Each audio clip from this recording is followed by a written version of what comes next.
요즘 TV에서 돌싱끼리 만나는 프로그램들이 있더라고요.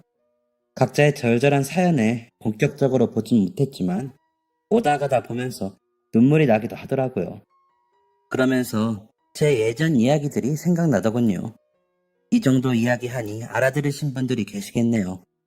저를 흔히들 말하는 과거가 있는 여자였습니다. 그 과거에 저는 얽매여 삶을 포기하고 싶기도 했었습니다. 모두가 저에게 손가락질을 하는 것 같았고 막막했습니다. 하지만 저를 지켜준 건 역시나 사람들이었습니다. 그 사람들이 있었기에 지금의 제가 있을 수 있겠죠. 그 마음을 갚기 위해 열심히 산다고 살았지만 아직도 부족한 것 같아 더 분발하려고 합니다. 그러고 나면 시간이 더 지난 어느 때쯤에는 이제 그만 마음의 짐을 내려놓을 때가 되었다 알게 될까요? 도대체 이 여자가 어떤 사연이기에 일어나 싶으시죠? 지금부터 저의 이야기를 시작해 보겠습니다. 들으시고 잘 살았다고 칭찬 한 번만 부탁드립니다. 그 사람을 만난 건 20살 때였습니다. 고등학교 졸업하고 처음으로 가진 친구들 모임에서 서로 첫눈에 반해 정말 불같은 연애를 했습니다. 우리는 어렸고 두려울 것이 없었습니다. 게다가 그 남자는 저희 지역에서도 나름 잘 산다는 축에 끼는 집안이었는데 남자는 그 부분을 내세우며 내가 희명이 너 책임진다니까. 우리 엄마도 언제든지 며느리 볼 생각 있다고 하셨어. 라고 말하고는 했습니다. 그런 남자의 말에 저는 설렜습니다. 20살밖에 되지도 않았던 여자애가 왜 책임진다는 그 말에 설렜는지 지금도 이해가 되지 않지만 그냥 그 남자가 한 말이라 좋기도 했던 것 같습니다. 그 남자가 숨만 쉬어도 좋았으니까요. 같이 밥 먹을 때도 좋았고 차를 마실 때도 좋았습니다. 아침 일찍부터 만나 저녁 늦게 헤어지면서도 헤어지기 싫어 아쉬웠습니다. 주변 친구들은 둘이 뭐가 그리 좋냐며 핀잔을 주기도 했지만 그냥 그 남자와 함께하는 모든 것이 좋았습니다. 술을 마시지 않아도 술 마신 것 같았으니까요. 그러다 남자는 저를 정말로 자신의 어머니에게 소개를 시켰습니다. 홀어머니의 외아들이었음에도 저에게 거리낌 없이 대해주시는 어머니도 좋았습니다. 갈 때마다 맛있는 음식도 해주시고 가끔 용돈도 주시면서 우리 태영이랑 사이좋게 지내. 진짜 이대로 날 잡아도 좋고 아직 너무 어려서 희명이 부모님이 싫어하시려나? 내가 주책이지? 우리 태영이밖에 없으니까 내가 외로웠는데 희명이 같이 예쁜이가 놀러오니까 좋아서 그래 라고 하시기도 했습니다. 그러면서 저에게 예쁜이라고 부르시곤 하셨죠. 제가 잘 먹는 음식은 많이 하셔서 싸주시기도 하셨습니다. 그걸 본 엄마는 어머 감사해라. 음식 솜씨도 좋으시네. 라며 좋아하셨지만 이러다 우리 막내 일찍 시집가는 거 아니야? 엄마 그거는 싫은데. 라며 눈물을 글썽이시곤 하셨습니다. 그런 저와 엄마를 본 큰오빠는 고등학교 졸업한 지가 언젠데 벌써 시집이야기야. 정신 차려 이 기집애야. 학교나 잘 다닐 것이지 까불기는. 이라며 면박을 주곤 했습니다. 어릴 적부터 큰오빠는 제가 조금이라도 어긋나게 행동하면 엄청 엄하게 단속을 했던 터라 큰오빠의 그런 모습에 그저 입만 삐죽거릴 뿐이었습니다. 대학에 들어갈 때 과도 큰오빠가 정해줄 정도로 단속이 심했거든요. 무서울 때도 많았고 짜증날 때도 많았지만 나이 차이가 12살이나 났고 오빠는 그때 벌써 결혼을 한 상태였던지라 저에게는 엄청 어른처럼 느껴져 함부로 대들지도 못했습니다. 큰오빠 말고도 오빠가 둘이나 더 있지만 다른 오빠들은 저에게 관심도 크게 있지 않을 뿐더러 무섭게도 안 했기에 그저 큰 오빠만 잘 피해 다니면 될 일이기도 했습니다. 어차피 오빠는 분가해 가끔만 집에 오니까요. 그러지 않았으면 그 남자와 연애하는 일도 굉장히 어려웠을 겁니다. 나이가 많으신 부모님은 어릴 적부터 제가 뭘 하든지 다 좋다고 하셨던지라 제 연애에도 그저 여유있게 바라보셨습니다. 그래서 저는 걱정이 없었던 것 같습니다. 한마디로 철이 없었던 거죠. 세상 무서운 줄 모르고 말이죠. 저희 집은 부유하진 않았지만 화목했고 오빠들이 셋이나 되다 보니 더 어리광쟁이로 자란 거였습니다. 하지만 저는 20살이 되었으니 어른이고 다 제가 결정할 수 있는 거라고 건방진 생각을 했습니다. 주변 어른들도 그 남자와 저의 만남을 지지해 주시니 거리낄 것이 없었습니다. 그래서인지 저희는 과감한 연애를 했습니다. 과감한 연애의 결실은 참으로 가혹한 줄도 모르고 그랬습니다. 2학기 중간고사를 끝내고 남자의 어머님이 그동안 고생했다며 밥 먹으러 오라고 하셨다는 말을 전하는 그 남자를 따라 남자의 집으로 갔습니다. 시험 공부하느라 서로 바빠 얼굴을 자주 보지 못했던 터라 둘만 있고 싶었지만 어머님의 성의를 무시할 수 없어 갔습니다. 그런데 그날따라 어지럼증도 심하고 속도 안 좋아 가면서도 태영아, 나 그동안 너무 힘들었나봐. 유난히 힘들더라. 그래서 그런지 나 오늘 컨디션이 너무 안 좋아. 어머니한테 얘기 좀 잘해줘. 나 이상하게 보시면 어떻게 해? 라고 미리 말해야 할 정도였습니다. 그런 저에게 가서 밥만 먹고 내 방에서 좀 누워 자. 진짜 얼굴이 너무 안 좋다. 엄마가 너 보고 보약 지어주시겠다고 하겠는데? 라며 안심을 시켜주었습니다. 남자의 집안에 들어서자 온 집안에 풍기는 음식 냄새에 어지러움이 더 커지더니 이내 화장실로 달려가 다 토해내게 되었습니다.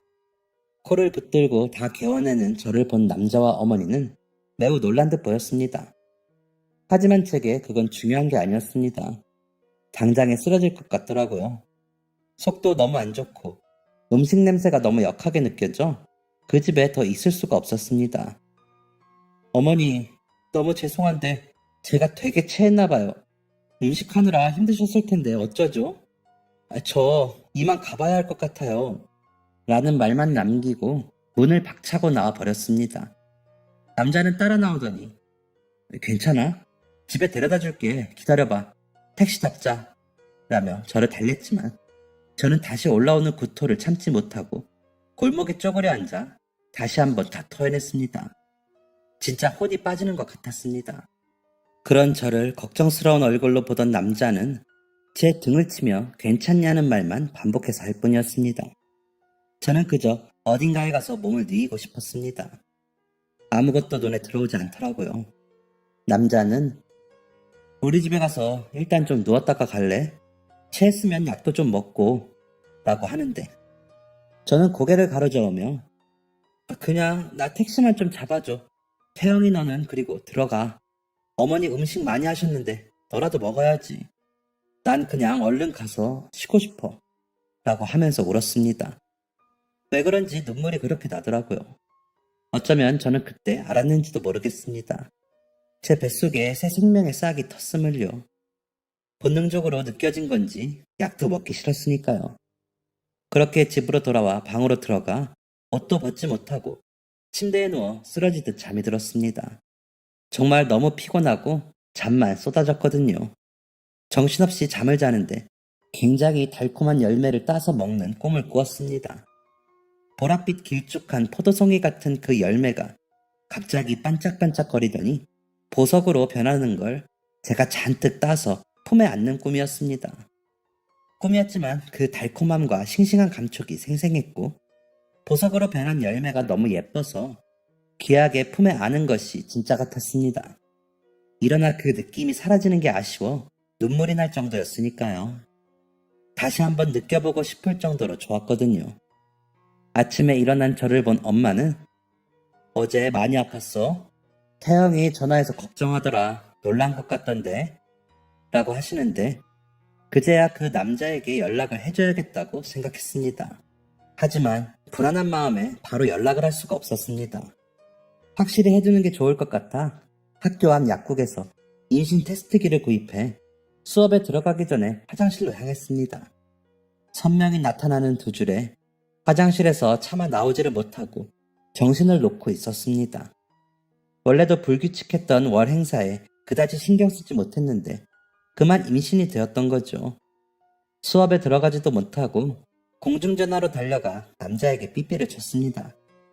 약속 시간과 장소를 일방적으로 전하고 무조건 나오라고 했습니다.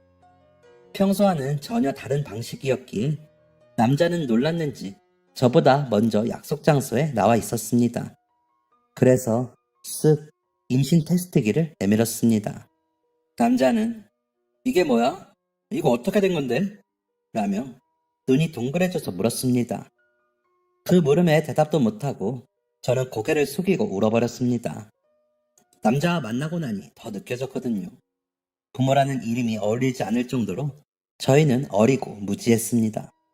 그걸 깊이 깨닫는 순간 제가 느낀 감정은 절망이었습니다. 아무 말도 없이 울기만 하는 저를 한동안 아무 말도 없이 보던 남자는 걱정 마, 희명아. 내가 너 책임진다고 했잖아. 일단 우리 엄마한테 먼저 말씀드리자. 그럼 방법을 찾아주실 거야. 라는 남자의 말을 따르는 수밖에 없었습니다. 저에게도 딱히 좋은 방법이 떠오르지 않았으니까요. 그대로 남자와 손을 잡고 그의 집으로 향했습니다. 전날 그렇게 토를 하고 가버린 저를 어머니는 반갑게 맞아주셨습니다. 고개를 푹 숙이고 우는 저와 더듬더듬 임신이라는 사실을 전하는 남자를 번갈아 보시던 어머니는 한숨만 크게 쉬실 뿐이셨습니다. 한참을 그러고 계시던 어머니는 일단 내일 병원부터 가자. 내일 나랑 병원부터 가. 응? 이라고 하시더니 어제 그러고 가서 전복죽 좀 쑤었어. 좀 먹어. 일단 먹어야 할 것 아니야. 라며 따뜻한 죽을 내미셨습니다. 훌쩍거리며 울던 저는 어머니가 내미시는 죽을 겨우 몇 숟가락 먹고 또 울었습니다. 앞으로가 두려웠거든요. 뭘 어떻게 해야 하는 건지 하나도 생각이 나질 않았습니다. 그런 제 손을 꼭 잡고 어머니도 같이 우셨습니다.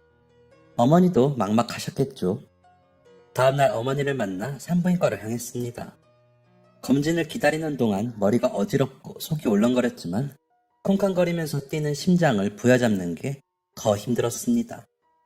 순서가 되어 검진을 받으러 들어가면서도 제발 테스트기가 잘못된 것이길 바랐습니다. 하지만 제 심장보다도 더 콩쾅거리는 아이의 심장 소리가 들렸습니다. 의사 선생님은 같이 오신 분이 어머니세요? 임신입니다. 주수로 15주 정도 되었네요. 축하드려요. 라며 웃으시더라고요. 머릿속이 아수라장이 되었습니다. 웃어야 할지 울어야 할지 모르겠는데 아이의 심장 소리가 너무 또렷이 제게 박히더라고요. 그런 제 손을 잡으신 어머니는 눈가에 눈물이 맺히신 채로 화면에서 눈을 못 떼시더라고요. 임산부 수첩을 받고 초음파 사진을 받아 병원을 나서는데 다리가 후들거렸습니다. 제가 넘어질 것 같았는지 어머니가 얼른 제 손을 잡아주시더라고요. 그렇게 어머니를 의지한 채 남자의 집으로 갔습니다. 집에서 기다리고 있던 남자는 저와 어머니를 보자 달려와 뭐래? 병원에서 뭐래?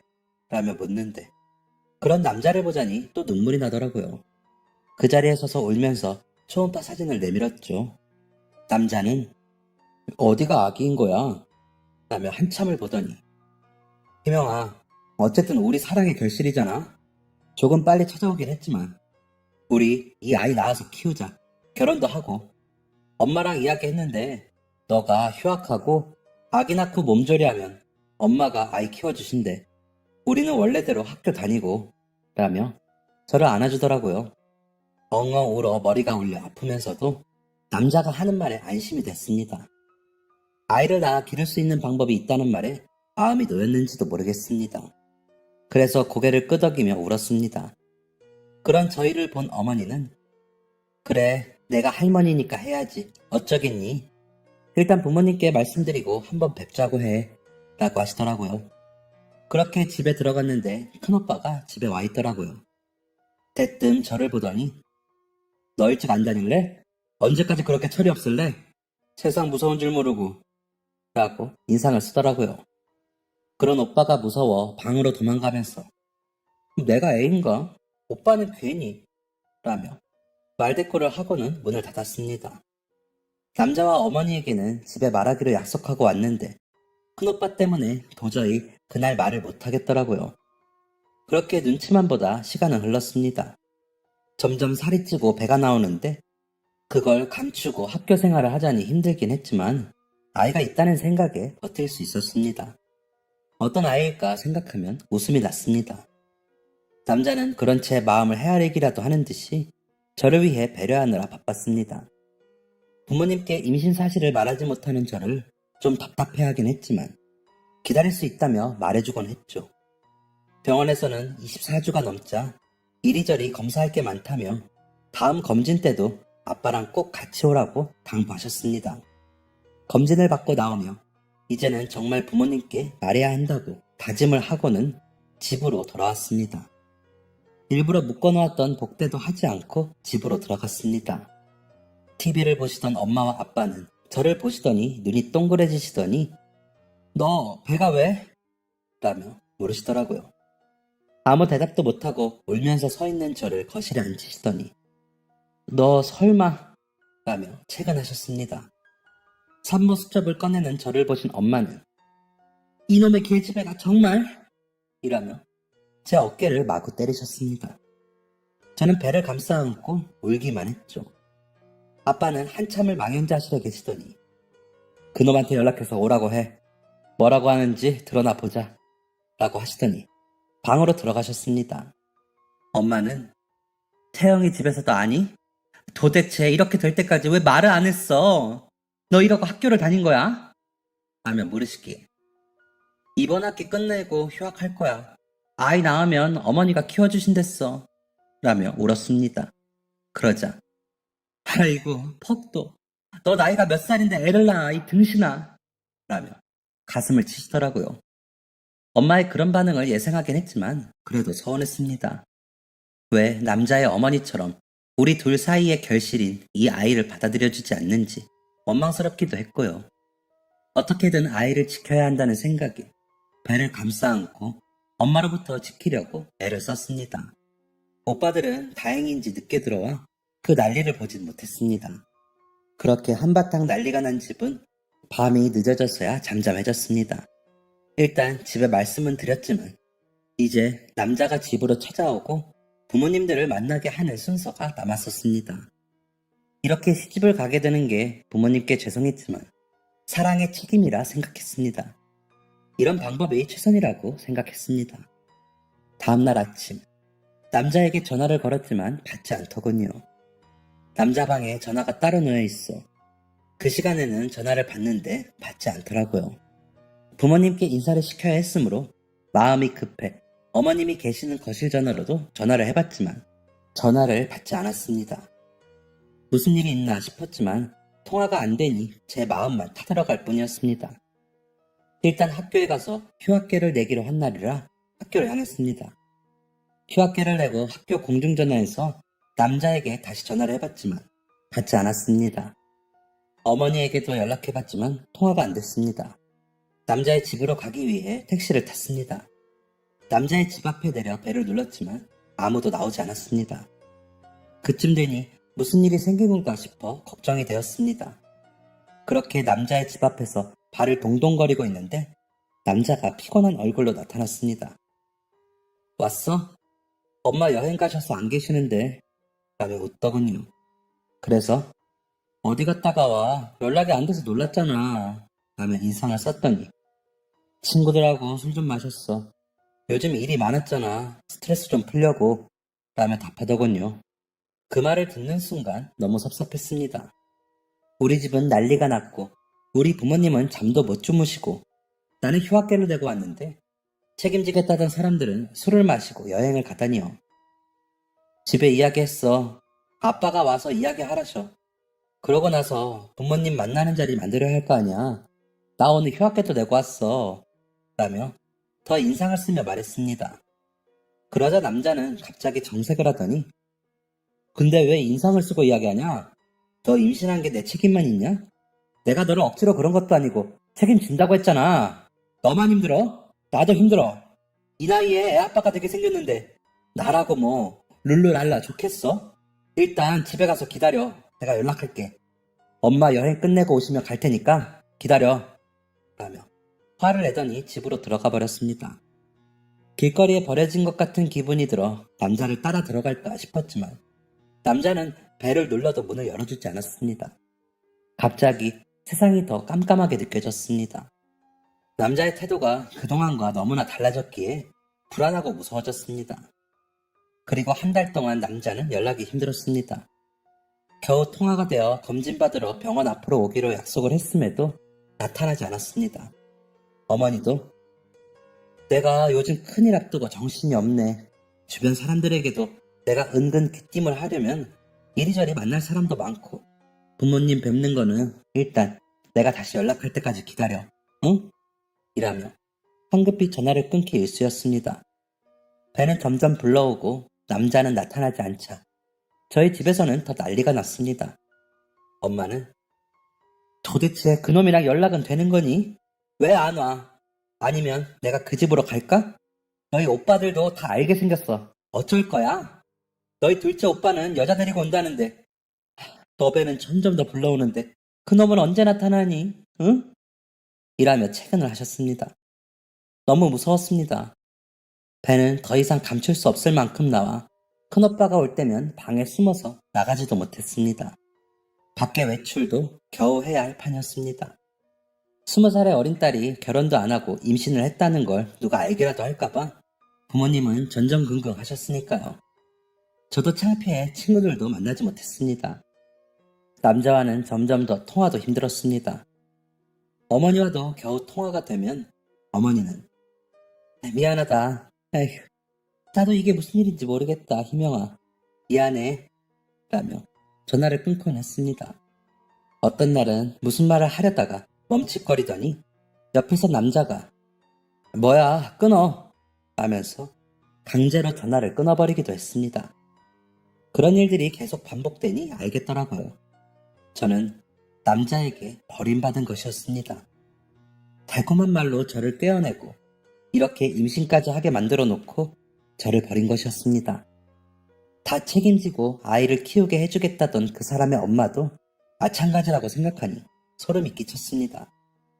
그런 생각이 들고 나니 그냥 앉아서 그 남자의 연락을 기다리고만 있을 수가 없었습니다.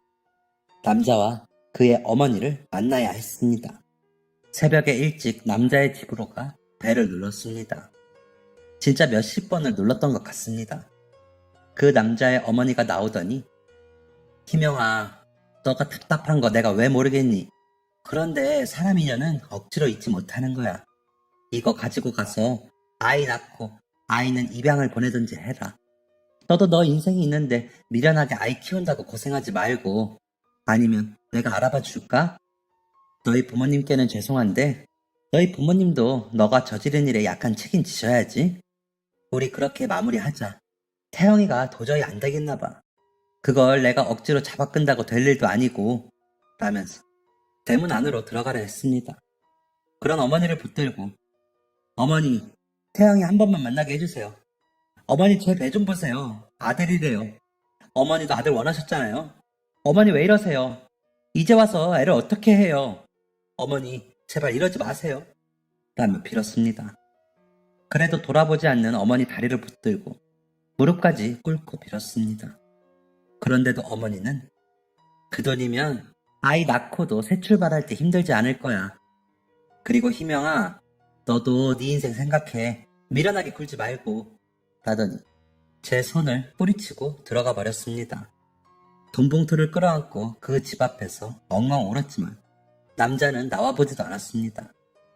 남자의 방 창문에 불이 켜지는 것을 보았지만 창문도 열어보지 않더라고요. 집으로 돌아가야 하는데 도저히 용기가 안 났습니다. 지금까지 기다려준 부모님께 이 이야기를 어떻게 해야 할지 모르겠고 오빠들까지 알게 되어 일이 커지면 제가 어떻게 감당해야 할지 모르겠더라고요. 그래서 일단 산부인과와 가장 가까운 곳의 여관의 방을 하나 얻었습니다. 그리고 그날부터 거기서 지냈습니다. 출산 예정일까지 2달 정도 남았으니 그렇게 지내다 남자에게 다시 연락해 아이를 보여주면 생각이 달라질 거라고 생각했습니다. 지금은 혼란스러워 그럴 수 있지만 막상 태어난 아이를 보면 다시 전처럼 다정한 사람으로 돌아올 거라고 생각했습니다. 아마 집은 난리가 났겠죠. 배가 부른 딸이 갑자기 사라졌으니 부모님은 엄청 걱정을 하셨을 겁니다. 어쩌면 잘 사라졌다고 하셨을 수도 있죠. 이런저런 생각들을 하다 제 처지가 너무 비참해 그 작은 여관방에서 울었습니다. 그럴 때면 뱃속의 아이는 저를 위로라도 하듯이 발로 차면서 자신의 존재를 알려주었습니다. 아마 그 움직임이 없었다면 저는 그때 나쁜 생각을 했을 것 같습니다. 그 작은 움직임에 저는 비참하고 초라했지만 버틸 수 있었죠. 미안한 마음에 아이에게 아이야, 아빠가 우리 아가 얼굴만 보면 마음이 달라지실 거야. 그러니까 우리 조금만 힘내자. 알았지? 라며 말하곤 했습니다. 그럴 때도 꼼지럭하며 움직이는 아이의 느낌에 저는 눈물이 났습니다. 그렇게 버티고 버티던 아침에 배가 아파오기 시작했습니다. 처음에는 화장실이 가고 싶은 줄 알고 화장실에 가봤지만 확연히 다른 통증이더라고요. 병원에서 알려준 대로 아픈 간격을 재보았더니 3분 정도 간격으로 진통이 오더라고요. 병원에 연락을 하고 싸놓았던 가방을 챙겨 여관 주인에게 택시 좀 잡아달라 부탁을 하고 계단을 내려갔습니다. 겨우 1층에 도착해 택시가 오기를 기다리는데 무언가 주르륵 흐르는 게 느껴졌습니다. 그러더니 견딜 수 없을 만큼 고통스러운 진통이 오더라고요. 택시가 도착했고 겨우 정신을 붙들고 병원 이름을 말씀드렸습니다. 다행히도 아기 엄마 조금만 참아요. 내가 얼른 가볼게. 라며 위로해주시는 기사님을 만나 병원에는 무사히 도착할 수 있었습니다. 세차비까지 드리겠다는 저의 말에 건강히 아이 낳으면 그거로 됐습니다. 라며 저를 부축해 병원 입구까지 데려다 주시는 기사님의 다정한 말에 저는 코끝이 찡했습니다. 낯선 사람들도 아이를 위해 애써주시는데 애 아빠라는 사람은 어디서 뭘 하고 있는 건지 싶어 속상하더라고요. 그렇게 도착한 병원에서 저는 응급으로 분만실에 들어가 진통을 시작했습니다. 남자와 남자의 어머니한테 병원에서 여러 차례 연락을 해봤는데 연락이 닿지 않는다며 다른 보호자 연락처를 달라는 간호사님의 말에 저는 엉엉 울면서 진통을 했습니다. 그때 무슨 생각이었는지 큰오빠의 연락처를 알려주었습니다. 그냥 부모님께 연락하면 쓰러지실 것 같아 막연히 큰오빠를 생각했던 것 같습니다. 오빠는 저를 크게 혼내긴 해도 쓰러지진 않을 테니까요. 병원에서 연락이 닿았는지 오빠분 오신대요. 산모님 조금만 힘내세요. 라며 제 손을 잡아주시는 의사 선생님의 손길에 저는 다시 눈물이 났습니다. 하지만 아이를 위해 울고만 있을 수는 없었습니다. 정말 생과 사를 넘나드는 기분으로 진통을 했습니다. 너무 괴로웠지만 아이의 머리가 보인다는 그 말에 저는 기뻤습니다. 아이가 태어나면 다 해결될 것이라고 생각했으니까요. 병원에서 연락을 했으니 늦게라도 남자가 어머니의 손을 잡고 나타나 그동안 미안했으니 아이와 함께 집으로 가자고 할 것이라고 생각했으니까요. 그러면 그때는 단숨에 알았다고 하지 말고 조금은 잰 후에 허락하겠다는 생각도 했던 것 같습니다. 그러다 일순간 세상의 모든 것이 정지했다는 생각이 들 만큼 아프더니 응애 하는 울음소리가 들렸습니다. 품에 안겨 우는 아이를 보니 고통이 하나도 괴롭지 않았습니다. 이 아이와 함께라면 뭐든지 다 할 수 있겠다는 생각이 들었습니다. 젖을 물려보라며 간호사가 젖을 물리자 제대로 빨지도 못하면서 쪽쪽거리는 아이의 그 입이 너무 예뻤습니다. 벌겋고 쪼글쪼글한데도 아이는 남자와 매우 닮았었습니다. 이제 남자만 나타나면 될 일이었습니다. 아이가 신생아실로 가고 저는 병실로 옮겨졌습니다. 온몸이 땀으로 범벅이 되어 엉망진창이었는데도 제가 더럽게 느껴지지 않았습니다. 병실 문이 열리고 혹시나 그 사람인가 싶어 보았지만 큰오빠와 새언니였습니다. 잔뜩 인상을 쓰고 있는 오빠를 보자니 기가 죽어 놀라고 있는데 새언니가 아가씨 고생했어요. 아이가 너무 예뻐요. 신생아실에서 제일 잘생겼어요. 라며 제 손을 잡아주었습니다. 아무 말도 못하고 있는데 오빠가 그놈은 연락 안 돼? 라고 묻는데 저는 눈물만 흘릴 뿐이었습니다. 그러자 새언니가 당신은 지금 왜 그런 소리를 해요? 아가씨 울지 마요. 눈 나빠져요. 몸조리가 얼마나 중요한데요. 라며 저를 달랬습니다. 퇴원을 하는데도 남자와 그의 어머니는 나타나지 않았습니다. 큰오빠 내외는 저를 데리고 본인들 집으로 가더군요. 새언니는 아이들은 저희 친정으로 보냈어요. 아이들 한 달은 거기서 지낼 거예요. 라면서 저를 방으로 안내해 주었습니다. 그렇게 저는 오빠네 집에서 몸조리를 했습니다. 그렇게 한 달이 지나고 저는 남자의 방으로 전화를 했습니다. 정말 마지막이라는 심정으로 걸었죠. 한참이 울리고 전화를 받은 남자의 목소리에 나야 라고 했더니 남자는 아무 말도 없었습니다. 나 아기 낳았어. 아들이야. 언제 보러 올래? 라고 물었더니 내가? 우리 엄마랑 이야기 다 된 거 아니었어? 아이 보육원이나 입양기관에 갈 때나 연락해. 그땐 나도 같이 가줄게. 그런데 뭐 아이를 키우자거나 이런 거면 연락하지 마. 너 돈도 받았다며. 돈 더 줘? 라고 말하는 남자에게 저는 뭐라고 해야 할지 모르겠더군요. 아이가 자고 있어 소리도 못 지르겠고요. 황당함과 서러움에 눈물만 흘렸습니다. 제가 훌쩍이자 남자는 야 그만 울어. 생각해보고 입양 보낼 거면 엄마한테 연락해. 너도 이제 그만 정신 차려. 라며 전화를 끊었습니다. 아이만 태어나면 다 해결될 거라고 생각했던 저는 망치로 머리를 세게 맞은 것 같았습니다. 아이와 저는 그대로 버림받은 것이었습니다. 그런 아이를 남자의 말처럼 버릴 수도 없었습니다. 아이에게 그것만은 절대 할 수가 없었습니다. 전화를 끊고 아이를 안고 울고 있는데 새언니가 방으로 들어오더니 아가씨 밥 먹어요 얼른 이라며 저를 끌고 나갔습니다. 겨우 끌려나가 밥을 먹는데 도저히 넘어가지 않더군요. 그래서 깨작거리자 아가씨 이러면 어떻게 아이를 지키겠어요. 얼른 더 먹어요. 그래야 아이도 아가씨도 살아요. 얼른 이라며 아이를 안고 눈물을 훔치며 제게 밥을 권했습니다. 그리고 그날 저녁 퇴근하고 돌아온 오빠는 새언니와 저를 거실에 앉히더니 김영아 잘 들어. 너희 새언니랑 부모님이랑 이야기해봤는데 아이 놓고 너는 집으로 가. 가서 복학도 하고 너 할 일 해. 라고 하는 겁니다. 저는 싫어. 오빠 싫어요. 라며 울었습니다.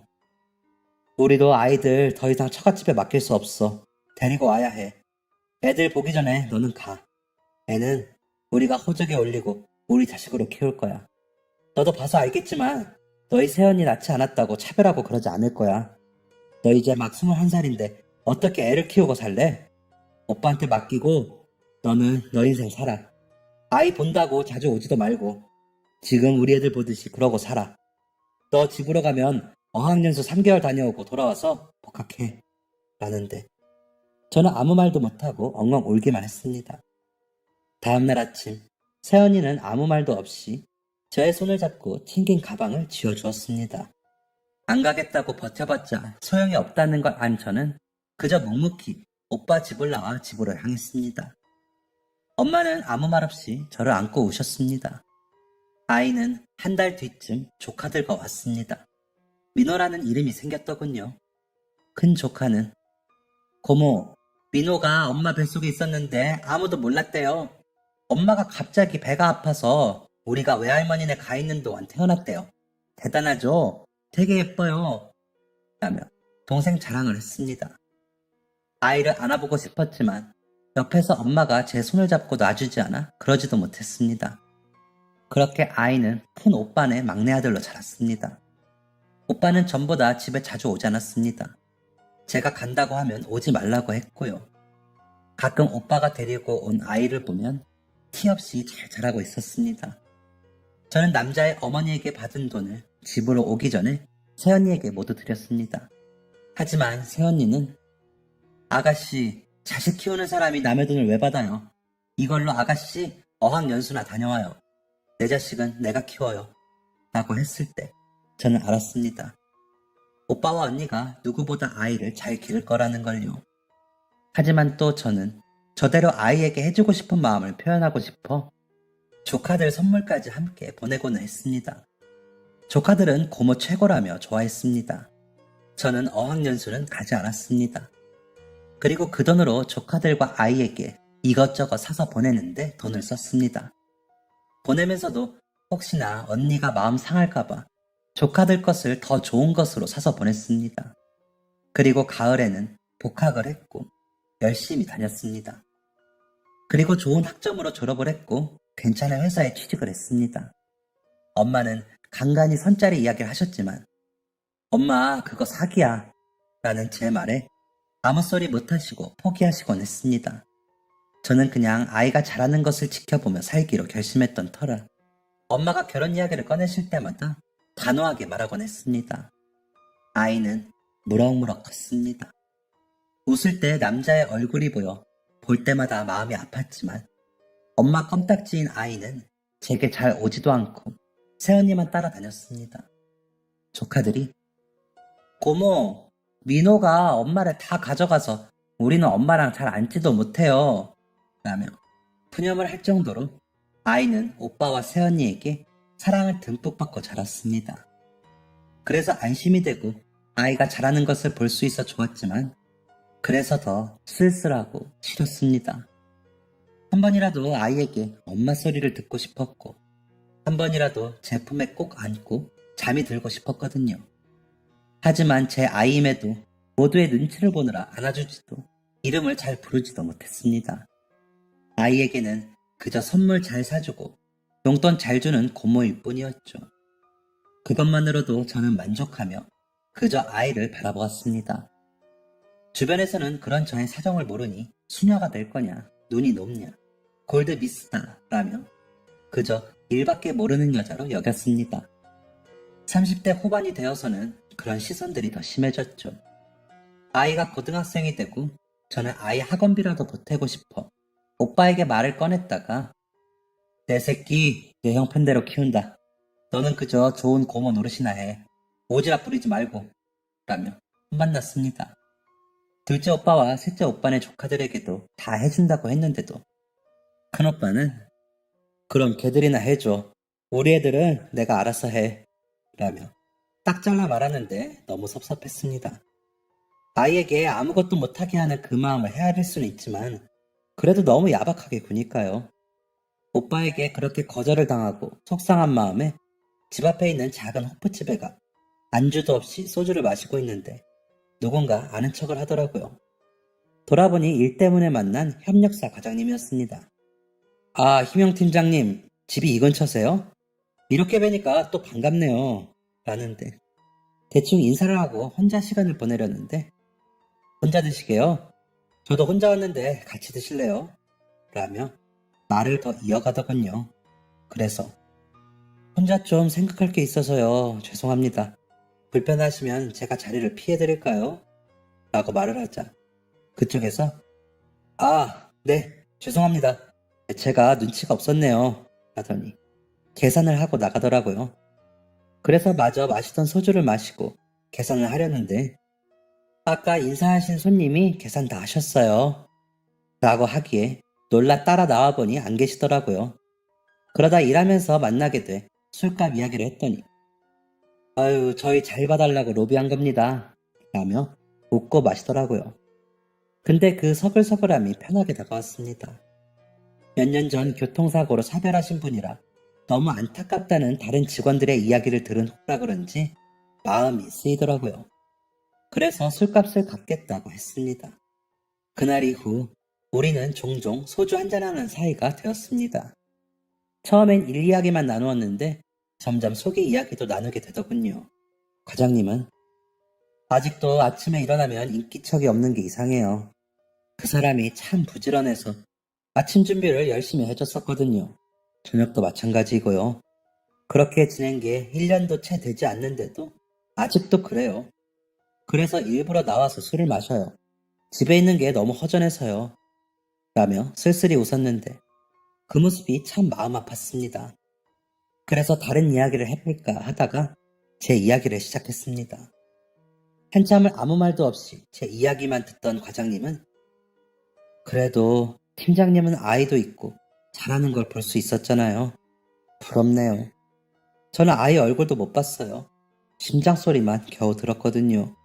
라더니 고개를 숙이고 울기 시작했습니다. 그러더니 팀장님, 우리 서로 비밀 하나씩 안 거예요. 아무한테도 말하지 않기로 약속해요. 라면서 새끼손가락을 내밀더라고요. 얼결에 그 손가락에 제 손가락을 걸었습니다. 그리고 저는 과장님과 만남을 시작했습니다.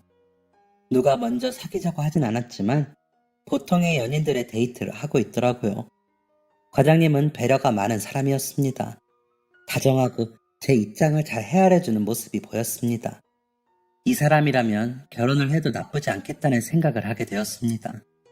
과장님도 제 생각과 같았는지 나 이사를 좀 하려고 해요.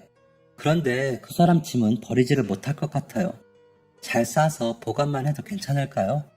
라고 묻는데 네, 저는 아이가 지척에 있는데 짐 정도는 싸서 들 수도 있죠. 라고 대답했습니다.